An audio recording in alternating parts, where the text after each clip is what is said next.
বিদ্যুতের ছোবলে অস্বাভাবিকভাবে একটি বন্য হাতি মারা যাওয়ার ঘটনায় ব্যাপক চাঞ্চল্য ছড়িয়ে পড়ে এলাকায়। ঘটনাটি প্রকাশ্যে এলো অমরপুর বীরগঞ্জ থানাধীন অমরপুর উদয়পুর সড়কের গান্ধারী এলাকায়। ঘটনার খবর পেয়ে ঘটনাস্থলে ছুটে আসেন অমরপুর বন বিভাগের কর্মী সহ বিদ্যুৎ দপ্তরের কর্মীরা।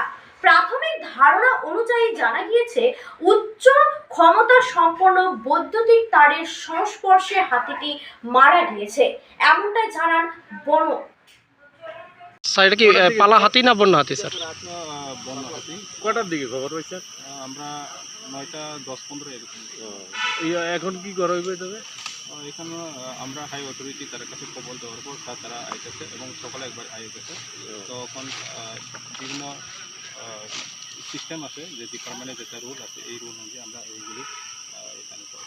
স্যার প্রাথমিক ধারণা অনুযায়ী মানে কিভাবে মারা যেত? মারা গেছে এটা। প্রাথমিক ধারণা আমার মনে হয় কারেন্টের শর্ট মারা গেছে। আপনারা নিচে দেখবেন, কারেন্টের তো একদম নিচে নিচে প্রায় 7 ফুট 8 ফুট মতো হবে। ডিপার্টমেন্ট থেকে কেউ আইছে এখানে? আইসে ইলেকট্রিক্যাল কেউ আইছে? ইলেকট্রিকও আছে, আর আমরা রেঞ্জ অফিসার, এলজি অফিসার সবাই আছে, স্টাফ এখন আছে, কনস্ট্যান্ট আছে। ঠিক আছে, থ্যাংক ইউ। আপনার নাম জানেন?